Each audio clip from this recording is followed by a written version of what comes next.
Thanks for joining me in my shop. I'm hopefully doing something a little interesting this morning. This radio is ready to go back into its cabinet, but I thought, just before I put it back, why not compare it to its brother over here, another identical radio chassis. So this is the Airline 62-425 chassis we're looking at. This is the one I've been working on and trying to get going. It's in this fantastic cabinet. Interestingly enough, as you'll see later, the cabinet for this one is not the same as the cabinet for this one. Now, I'm just going to rock back and forth here, and you can kind of compare them, and you can see this one's been worked on and restored, cleaned up, and it looks to be in much cleaner condition than this one here. Because, I vacuumed it off. It was pretty dusty. Of course, this is the radio that acted as the donor to provide the oscillator coil that was needed for this guy to work again after I damaged the coil in this one. So right away I see something that's really pretty different between them. Now you can ignore this wire. This is the wire that leads to the magic eye.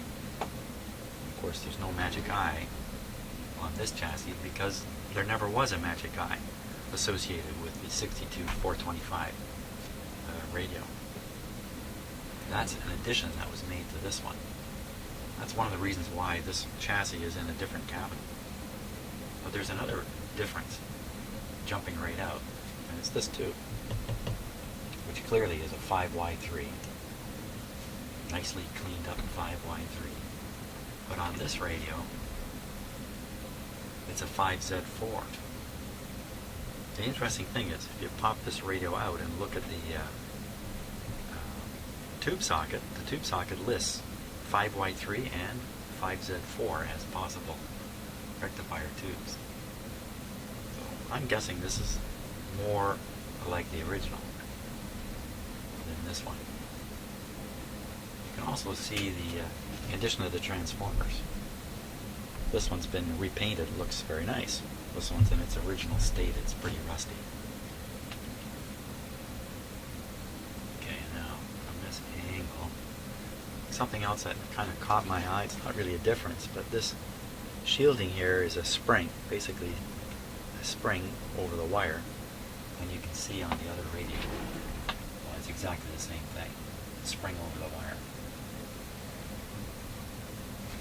Connected to a terminal here, soldered to a terminal, and so is this one.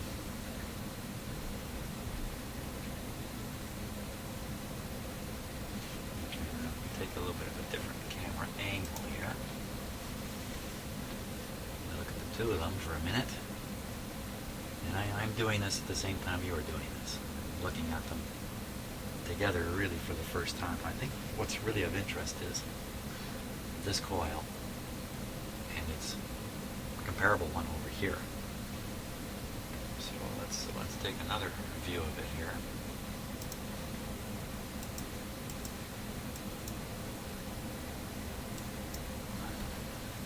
Straight down on it. Use this camera as a bit of a close-up, so I'm going to have to refocus it here. Get right on that coil. Compare the two coils.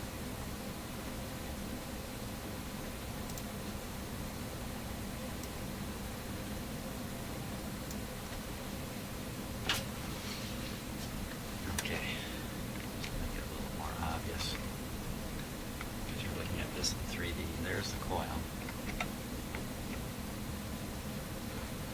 And I think a couple of parts are notable here. This capacitor certainly looks original. And this resistor, which is going from the terminal here down to a ground point. And when we look at the other radio,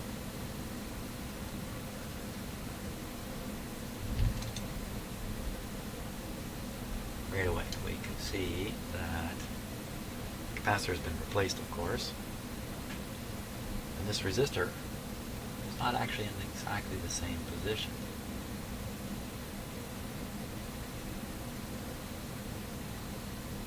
That's a little curious to me.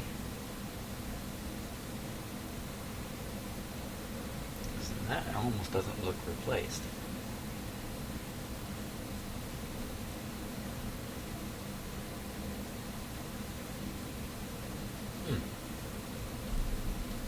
So originally,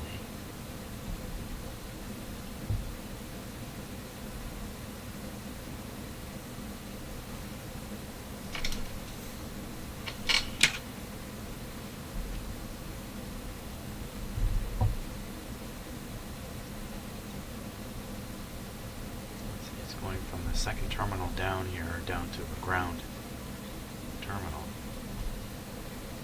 This radio. It's also going from the second terminal down. It's going over here.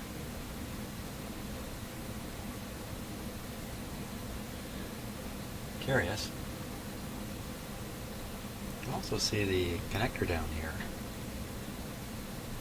It's meant to have a wire coming to that fitting at the end there. Big screw on it. There's the big screw, but it's a different kind of terminal. Well, all I can tell you is the radio works fine. This one works fine, so next thing is the light. You can see the light has been fixed up.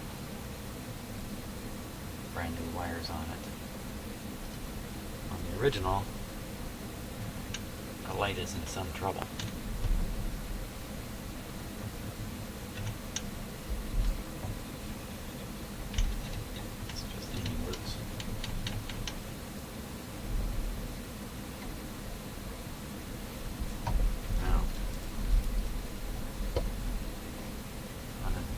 Dial face, I thought when I looked, this is the donor radio. This is the, I'm calling it the original. That's not really a fair term, but I thought the dial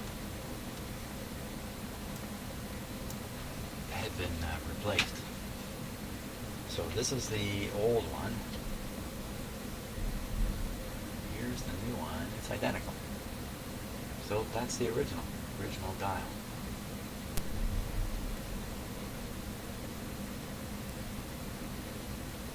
A lot of these dials made of, I don't know what this is made of, plastic-like material anyway. They don't survive well, but this one certainly has. That's great. Now, what other curiosities can we find here?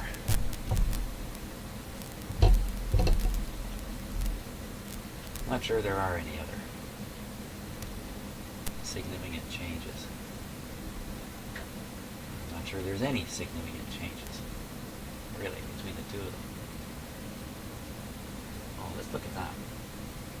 So here's the hooked wire. It's basically allowing some feedback to trigger the oscillator, keep the oscillator going. Or it's feeding oscillations into the mixer tube. Maybe that's more likely what it does. Let's look at how it's done on the original radio. Just a little awkward for my camera here.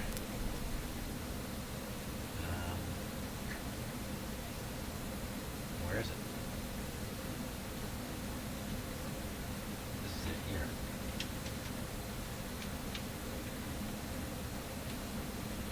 Oh, that's interesting.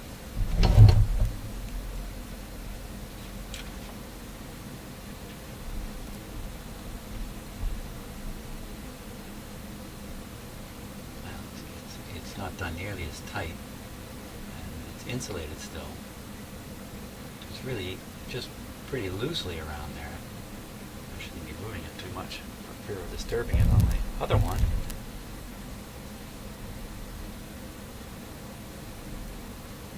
You can see it's actually much tighter, a bit more of a loop to it. So exactly what effect that would have on the radio's operation, I'm not sure, but this is a very significant deal in these radios. Now let's take a look at this mechanism here.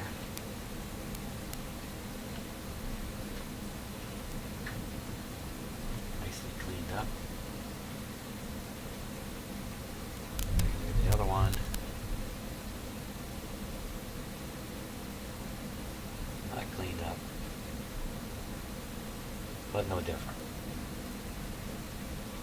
It's a bit of an unusual way to drive the dial, using a metal band like that. Okay, let's take a look underneath. Okay, so I have them tipped up now, both the same way, and right away what jumps out at me are these two yellow stickers that have been placed here, identical position. I see number 27 in this chassis. Well, there might be slight remains of it there. On the back I can see 62-425 written in pen. And here, stamped, I'm sure that's original, 62-425 on the chassis. I see an underwriter's sticker here and another one there.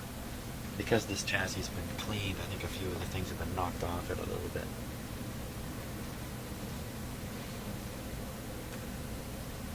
Okay, we'll take a look.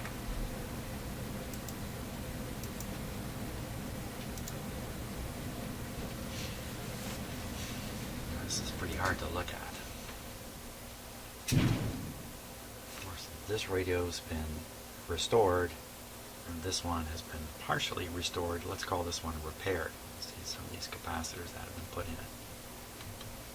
Look at this. So we try to find some original parts to compare. It's a little tricky. Let's see.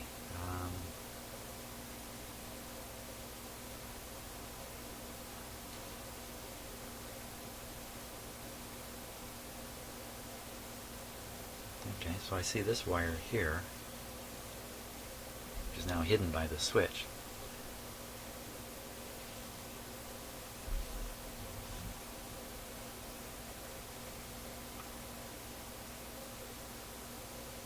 Well, there's not a lot that looks identical. Here's the big high wattage resistor here. Here's this part covered in this cover. It's here.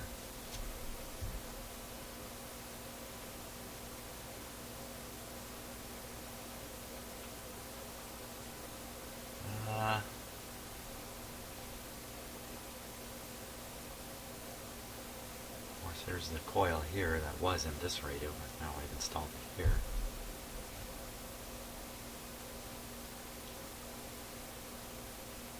Well,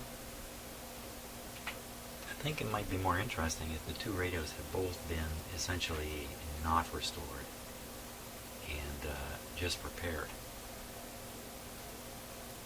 And just a couple of parts replaced. It might be interesting to more interesting to compare them here. There's enough differences.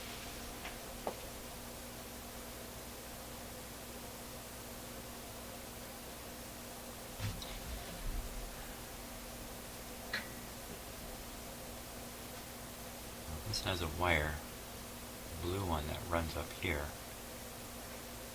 I think it's the same blue one that's coming here. This one has a wire that runs up into there.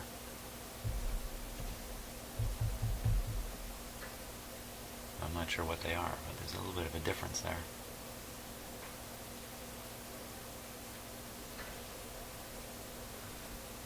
This one, the capacitor wires are cut off.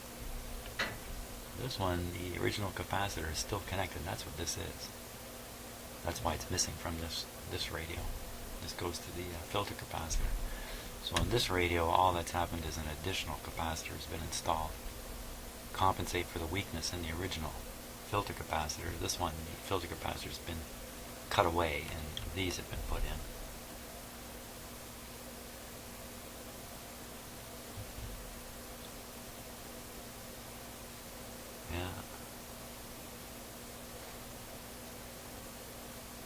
Okay, I don't think there's too much more to see, really. So I think I'm going to get on with putting this guy. I'll put them both in their cabinets. We'll take a look at them in their cabinets. Okay, so here's the other cabinet, and I'm getting ready to put the speaker back in.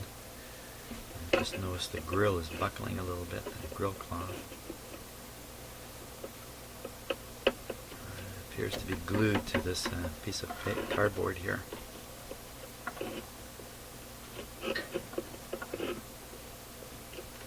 really correct the bubbling in it. Okay, leave well enough alone. Now when the radio came to me, only 2 of these 3 screw posts had nuts on them. That's not good at all. So the last thing you want is a speaker to be loose, or it's liable to vibrate up against the surface that it's loose on. So I found a 3rd nut to put on it.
Do that.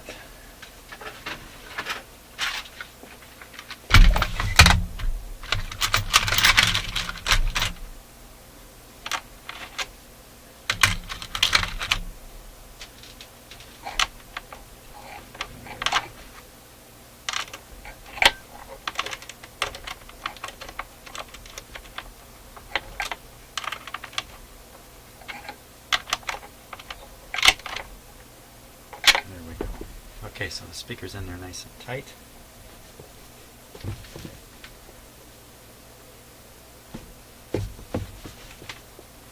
Carry on with putting the radio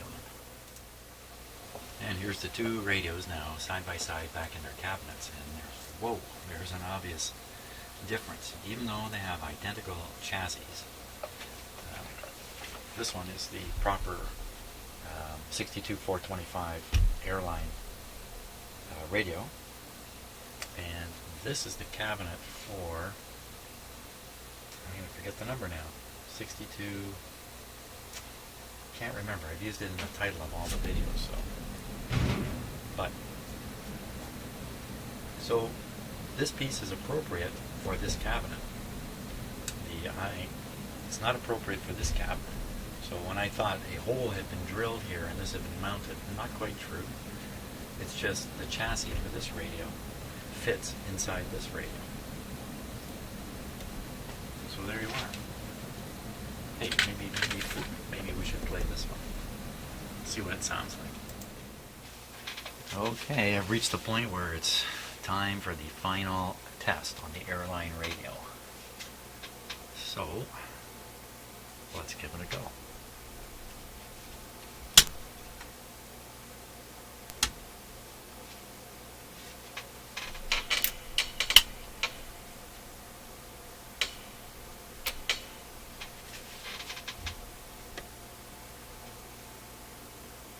Connected to an outdoor antenna right now too.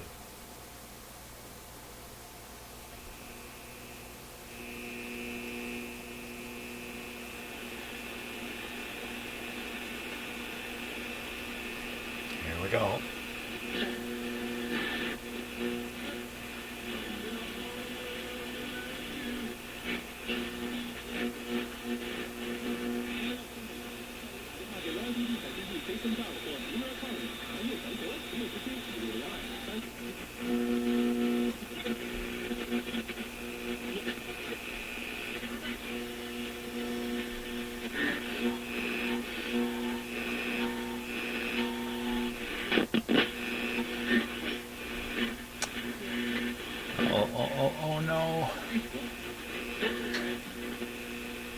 Magic Eye's not behaving properly.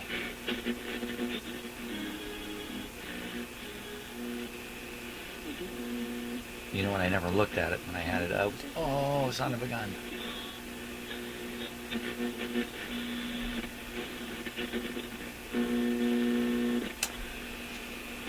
Phooey on that. Ah.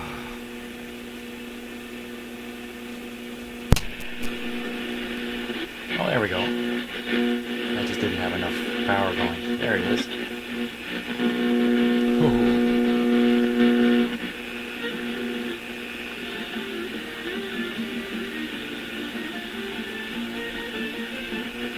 A little hard to see in the camera what that's doing.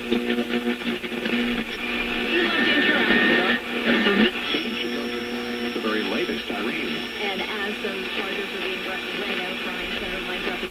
Very good. Now, how about the satellite radio?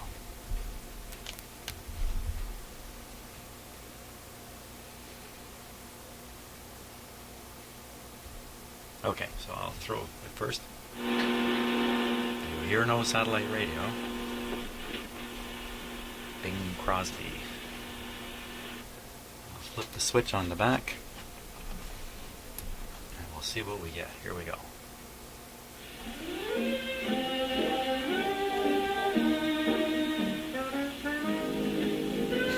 It's an old sounding recording.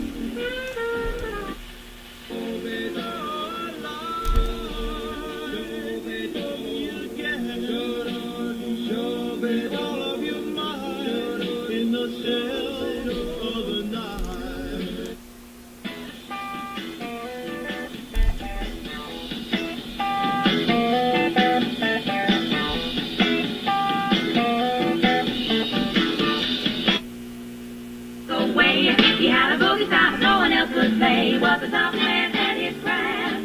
But then his number came up and he was gone with the draft. He's in the army now. Tell me we can make another start. You know I'll never go. There we are.